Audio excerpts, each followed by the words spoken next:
You're listening to the all-new CultureCast, Chicagoland's finest podcast. Hello, everyone, and welcome to all-new CultureCast. I am your host, Nick Slicer, and with me is... the Gorehound. Kyle, do you want me to refer to you constantly as the Gorehound? Is that our thing that we're going to be doing here? It doesn't matter. Okay, it's kind of just a silly name. Okay, that's fine. That works. Silly works for me. For those of you who are listeners of the CultureCast with Zach and Nick, you might notice that we haven't had an actual podcast episode up since March of 2014. A couple of reasons for that. Our equipment at the time was acting kind of strange. Life got really, really hectic for both myself and Zach, and just general apathy of doing the podcast. We kind of got burnt out. But after quite a while, Kyle here had been bugging me to wanting to get back into this, and I wanted to as well. So we kind of decided to get back and start anew.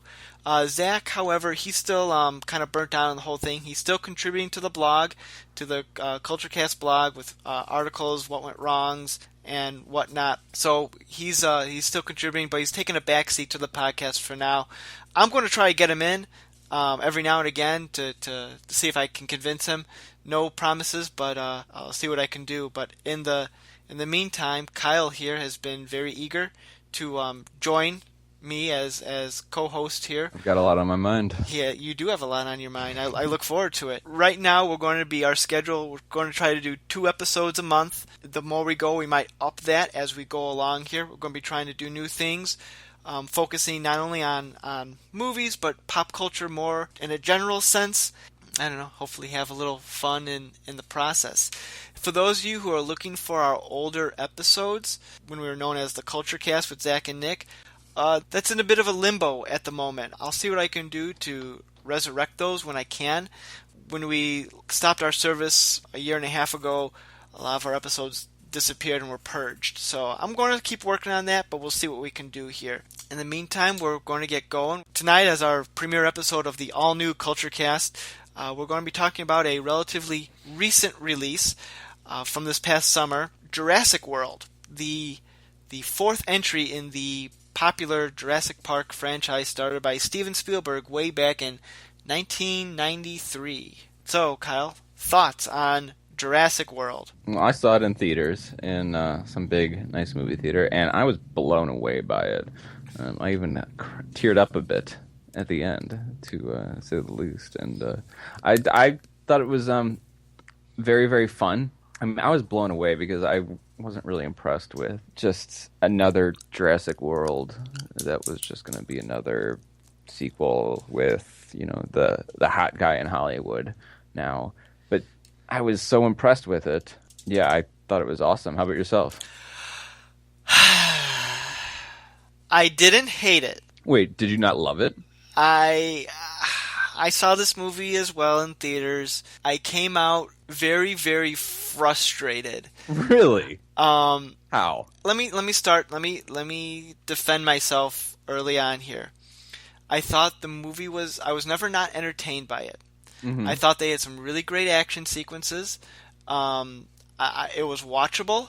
I was just frustrated during the movie over a lot of little stupid things that just kept adding up that either didn't make sense or just like, why would someone do that sort of thing? And normally, I have the hiccups. Normally in a movie where you have, genetically engineered dinosaurs, you have to have a suspension of disbelief. And I had no problems with that.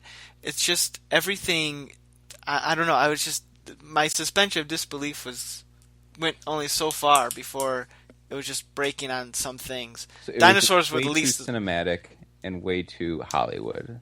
Not even that. Not even that. It's just I felt like they could have done another pass with the script because there's a lot of like little dumb things in it. I wrote up an entry, a leftover questions entry that it was tongue in cheek, but it did sort of address some of my issues that I had with the movie. In that, let me pull that up here. No, I do give you that. The movie was about dinosaurs in 2015. So the script is going to be a little ridiculous because how can you really talk about it like that? And it's an amusement park.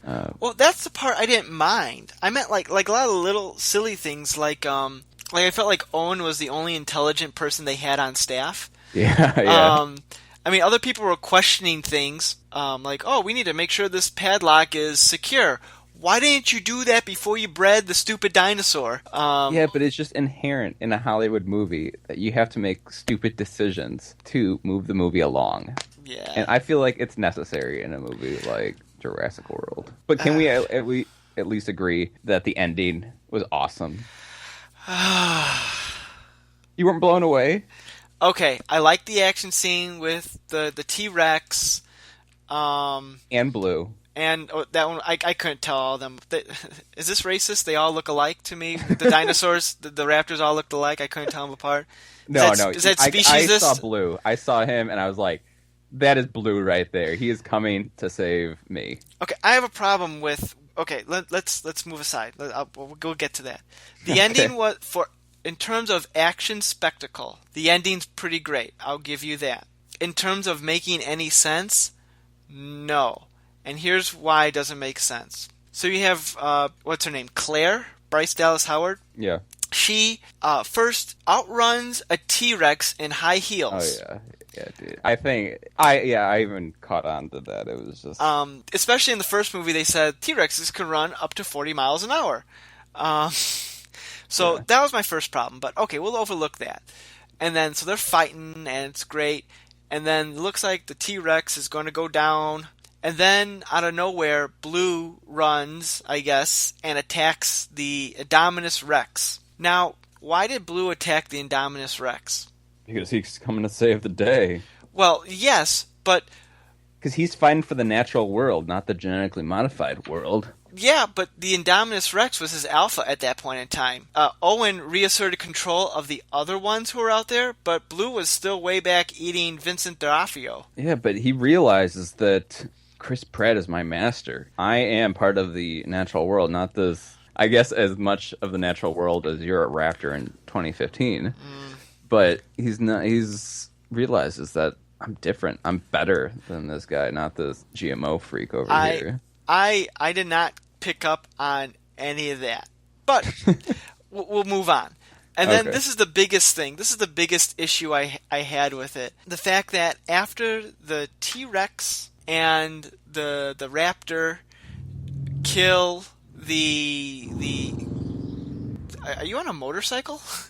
Are you like riding with raptors right now on a motorcycle? I wish. No, my door is right next to my window, and you know.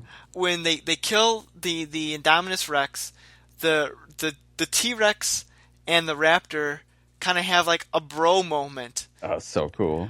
You were not a fan of that. You were like, here's the thing. I want him to eat everybody. They should be attacking each other. That's what the other films established should happen. Now, here's the thing. I wouldn't have minded if the film was going to be more schlocky and more like, we don't care, we're just going to show cool things, more of a B-level sort of thing. Then fine, I would have whatever. But as the movie goes, it's trying to present itself as more than that. So that, sort of understanding bro moment didn't ring true to me. But you could think of it as like a Sharknado with a really good director and a really good budget. Yeah. It's still just going to be ridiculous, but it's going to be a lot more well-made. I feel like it betrays the spirit of what they're trying to go for, that these are animals, they're in their nature, and you can't conform them to human life. So at the end, we're going to pretend that that's Vin Diesel and Paul Walker at the end of Fast and Furious. Like... So what did you think about Chris Pratt? Did he do the role justice? He was cool. He was pretty much there just to look cool and be cool. He succeeded. Yeah, he wasn't much of a character, but I mean, he worked for what they needed him to do. What about you? What do you think of Chris Pratt? I was very impressed with him. I mean, all I knew about him was that TV show that he's in. Yeah, I mean, he was buff. He was honestly the best looking person in the movie. I mean, maybe the Indian guy was a notch above him. Sophistication. Yeah, I liked him. I really didn't care for any of the other characters. Judy Greer, just the high heels just ruined. That wasn't Judy Greer. That was Judy Greer played the mom who was back at home. I'm sorry. Bryce Dallas Howard Claire. Yeah. I just the high heels just ruined her character for me. And the funny thing is, I was reading that was her call. She wanted to be in heels the whole movie. I mean, it's stupid. See, that didn't bother me until she was running from the T-Rex at the end. But I actually liked her character. I thought she was the best developed character in the movie. But one thing I think Hollywood has a problem with is, especially in these big budget films, that they don't really develop female characters very well. Like either you go to like the Joss Whedon school of thinking, and a 90-pound, petite girl can beat up like a 600-pound buff guy. It's like no, or you have the other extreme where women are constantly damsels in distress. And I thought she was kind of a very good balanced character in that regards. Yeah. A question. Have you been aware of the so-called sexist allegations that people, social justice warriors, have found with this movie in regards to her character? No. There's an online. I think it's kind of ridiculous. Yeah. An online sort of outcry in that they thought that she's like that. They're treating her like a sexist '70s movie character. I'm thinking, what? No. I don't know. I guess you can have some argument in that because her sister is saying, you need to have kids, and she's a workaholic, and the only way that she can be happy is having kids. No, I think I found that just to be like she's just like conforming to American society where you just have to work. Yeah. And you have to put everything aside. See, yeah, I didn't see it so much of her needing to have kids, just that she needs to have more of a life outside of just the job. Right. Because I think when Owen was saying when they had their first date, like she had an itinerary for that, and it's like, who does that? Yeah, that was funny. I like that. But yeah, so and they had the shoehorn romance. I could have done without that. I think I thought it was kind of forced, but whatever. Yeah, and Chris Pratt could have done better, honestly. So, what else about Jurassic Park irked you? Jurassic World. I loved when what dinosaurs were those? The flying dinosaurs. When pterodactyls. Were they the pterodactyl? Okay. Yeah. When those guys came down and attacked the park, and there was like the mayhem, and I love how the park was designed in that like that central area is just kind of like a kill zone for any right, no escape. Like I don't know if that was intentional or just an oops of the movie, but yeah. But you did see the Margarita Man. Oh yeah, how could you not? Oh my god. That's become like quite the meme on the internet there with the guy like grabbing his drinks. Yeah. I was with my girlfriend and we were watching that, and when that happened, we pointed and laughed, and she turned to me and said, that would totally happen if this was real. Oh yeah. Someone was like, at a theme park and you are buying alcohol at like $8 a beer. You're going to hold on to it. You're lucky if you can get it for $8 a beer. I love all the product placement in the movie. Oh yeah, that was very bothersome, but it was like expected. It was just everywhere, and that's why I like low budget movies, is because you don't see it anywhere. See, and I agree with you in that respect, but I like how this movie did it in the sense that when you're at like a theme park, like a Disneyland or Great America, you're going to have stores like that everywhere, and like I think one of the buildings was called like the Samsung building or something like that, right. The Samsung Creation Center, whatever it was called. And because they would do something like that. Oh yeah, totally, to help offset the costs. Yeah. I thought that was absolutely. I like that touch. I think it really helps sell the movie as a legitimate theme park. The park was really one of the characters in the film. Obviously, this was better than the second and third Jurassic Park. Yes, of which I don't think I've seen either one all the way through. Yeah, you're not missing anything. That's what I've heard. And what I have seen, despite the appearance of Jeff Goldblum, Yeah. The second one seemed pretty awful. Yeah. The third one I liked a little bit more because it seemed like it was a more back to basics approach. But I don't know if you remember this, but when the third one came out, like I remember the first one was huge. It was huge. It was everywhere. The second Yeah. one was even bigger. Like you could not escape like the marketing. And then the third one is kind of like, hey, here's a movie. Go Hmm. see it, maybe. Like there wasn't as much of a promotional push. Right. Um, I do remember that. so I mean, it's just kind of weird that I think the third one is sort of like the red-haired stepchild of the batch. Right. Right. No, this new one is definitely better than those two. I will give it that. Just in sheer entertainment value alone, may not have been my favorite film. If I was like channel surfing on, and I came across it, I would stop to watch it for a few minutes, just to be like, oh, okay, dinosaurs. Oh yeah, yeah, dude. A big budget dinosaur movie. Yeah, Hands down, I would watch them. yeah. The same way, my feelings on this film is the same way I feel about The Dark Knight Rises, where it's a watchable movie, but it's so dumb. Yeah, I would not watch Dark Knight Rises just because I don't want to watch Christian Bale any more than I have to. Not a Christian Bale fan? No, no. I would have really liked to see. Jeff Goldblum did not die in Jurassic Park 2. Is that correct? No, I think he was alive and well. I would have really liked to have seen him in here. Did you see he did have a cameo. He was No. in well, not an official cameo. In the control center, the technician played by Jake Johnson, he had like all the dinosaurs on his he had a book, and you saw the back cover of the book, and Jeff Goldblum was on the back cover, so he had like a book that Ian Malcolm wrote. No, I was looking for something like that. Yeah, The chaos theory somewhere. yeah, it's a little blurry, but it's most definitely him. Oh my gosh, I am failing at scouring the internet for Easter eggs. Yeah, you fail as a Jeff Goldblum fan. Yeah. He's your favorite actor ever. He is, well, I don't know about ever. Kurt Russell Oh, okay. is pretty high up there. I don't know about you, but did you think the Indominus Rex kind of looked like the Godzilla monster from the Matthew Broderick film? I could see it, but I felt that the Indominus Rex was pretty much just a more agile T-Rex. I didn't really get that he was that genetically modified. He looked like a big raptor that was gray and spikes on his back. Right. And the moment, I think that the moment that they realized just how, GMO this guy was during that camouflage scene. And I just didn't see the camouflage whatsoever. Zipped past me. Did you see anything there? Or did you get the impression that at that moment everybody realized just how dangerous this thing was? I think that's the moment where the oh crap factor came in. Right.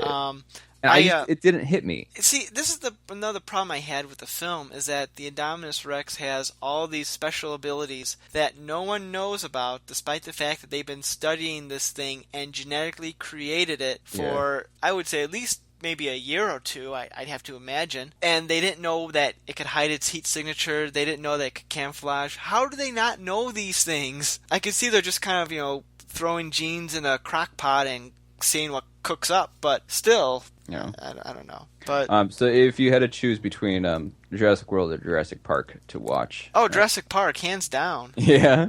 Hands down. Just because of Jeff Goldblum? Well, I'm sure that's one of the reasons, but it's Zach put in his... and he wrote an entry about Jurassic Park about a year or two ago, and in that he said that Jurassic Park is probably one of the best summer blockbusters ever made. Yeah.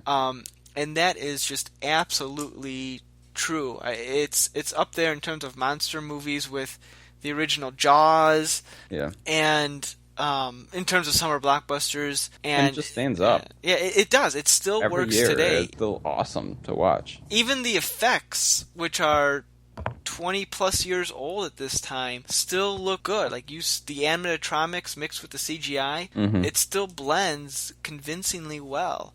Yeah.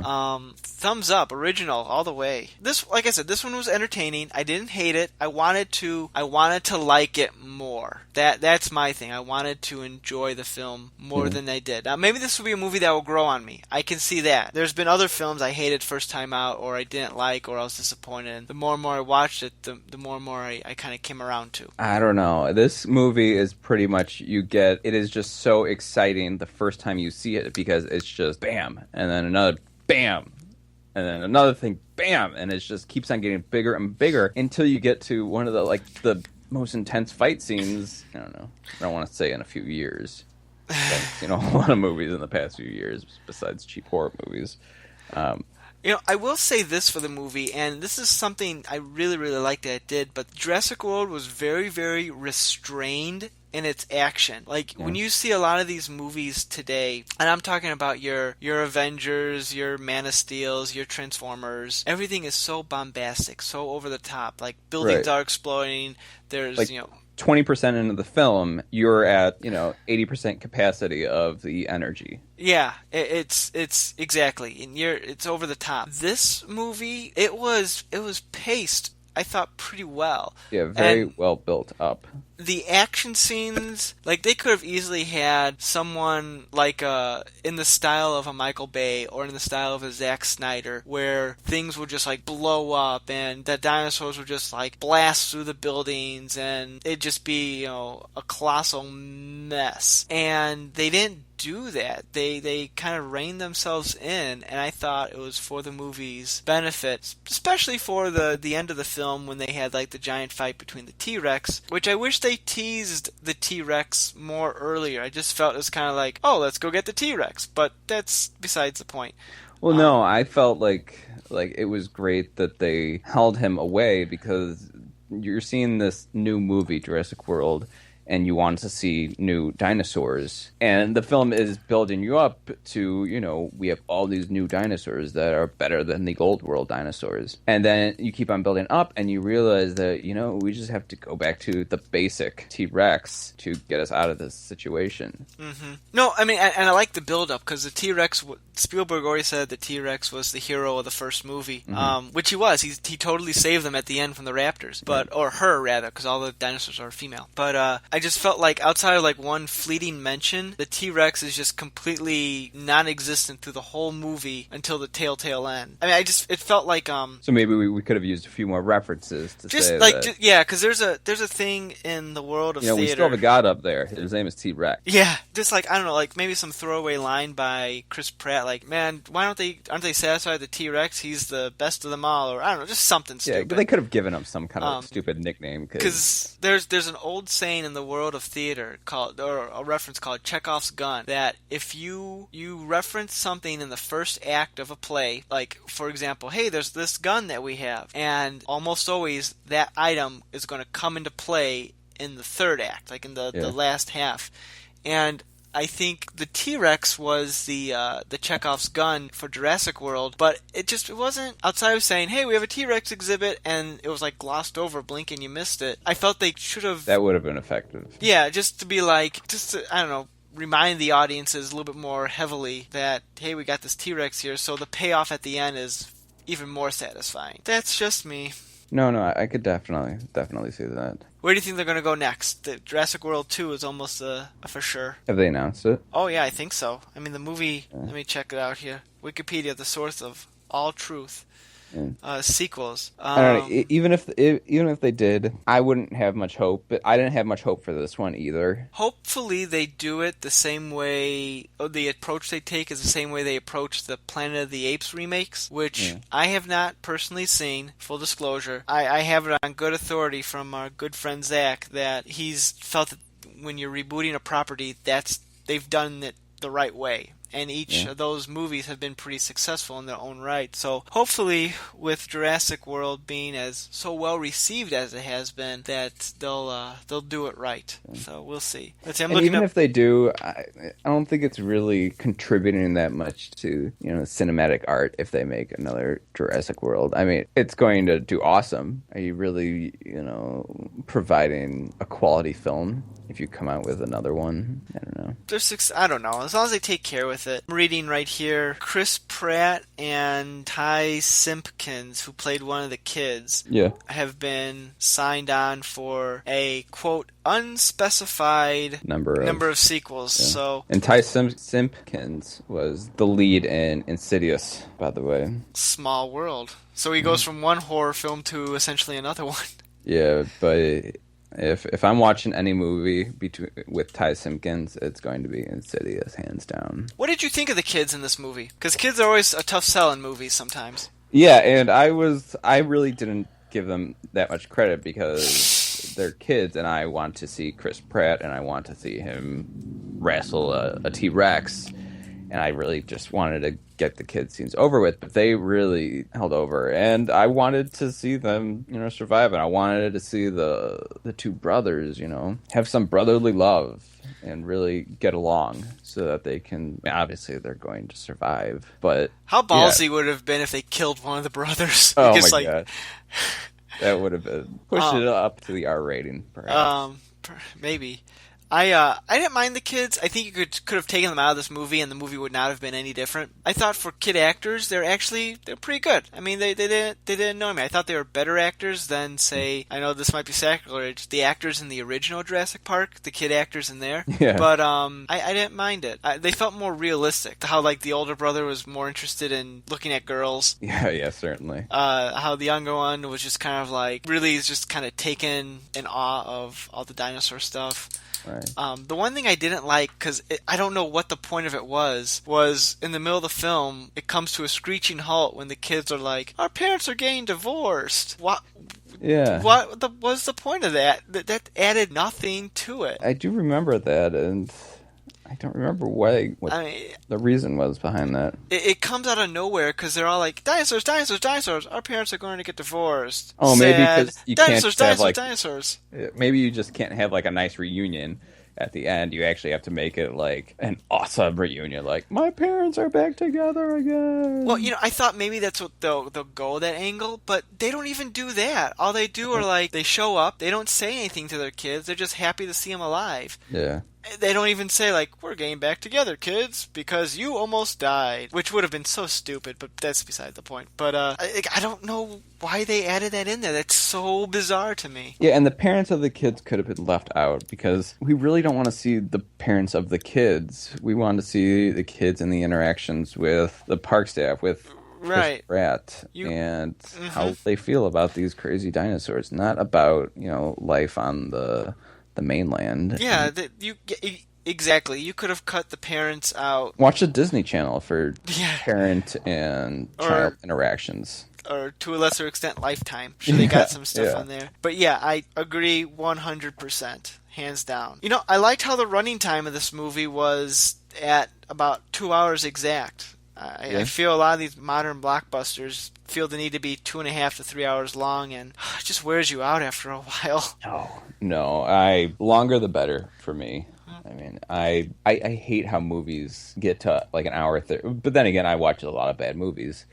You get to an hour 30 and they just cut it off, and by an hour 31, you're at the credits, and I hate seeing that because I like to see movies draw out because I love them so much. I want to see more of it. That's fair. I think if this movie was 90 minutes long, it would have felt shortchanged, but it felt like it was the right amount of time. Like, it didn't need to be any longer, it didn't need to be any shorter, it just, boom, perfect amount. I don't know. I got nothing else. I anything more I'm going to, unless you have anything topics you want to bring up, anything else I'm just going to be bashing the film, and I don't want to do that. I don't want to be that guy. Yeah. I said my 2 cents. I'm going to leave it at that. Okay, so coming to a close, how many stars would you give this out of 5?